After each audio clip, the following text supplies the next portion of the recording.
Microsoft just got crushed after they reported their earnings. And the sad part is the earnings were actually pretty good. The expectations of the analysts before this earning calls, in my opinions, were extremely lofty, but they came out and matched on revenue and beat on profitability by over 7%. If you read the articles, they're going to highlight AI spending as being one of the reasons why the Microsoft stock is down, but this is complete and utter BS. If you take a look at their AI infrastructure spending for 2025, none of these companies were positive. Every one of these companies spent their entire earnings on infrastructure and had to take on additional debt to build out more infrastructure in 2025, and in 2026 is expected to be even worse. None of these companies again are going to be cash flow positive. They're spending all of their earnings and again are taking on additional debt to do more AI spending to meet their demands. Look at Amazon, so far 150 billion, Microsoft 110, Google, Meta, Oracle.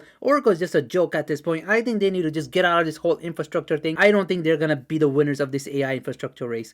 I think they're pretty much dead. And the reason why I'm mentioning this, Meta is up, Google is up. How come Microsoft was the only one that got crushed after their earnings? And by the way, Amazon is expected to go up after their earnings call this week. But look at the real reason why they got crushed is because of valuation. Are you kidding me? On the low end, your average PE in 2025 was almost 29. On the high end, it went almost to 37. This is factoring in multi-years of growth already at an average of 20% CAGR per year for the next 5 years. What happens when you factor in this type of insanity into a company? Of course, it's going to have a pullback. The expectation is beat, beat, beat. When you don't do the beat, you go down, down, down. This is why you're seeing Meta go up. This is why you're seeing Google go up. This is why you're going to see Amazon go up next week. A quick FYI, the reason why Amazon PE looks so high is because they just keep reinvesting everything, and they take a low margin on their products and services so they can have a higher market share. If you were to actually evaluate it, this is much lower. Now, personally, I used to be an investor of Microsoft and I sold it on December 2024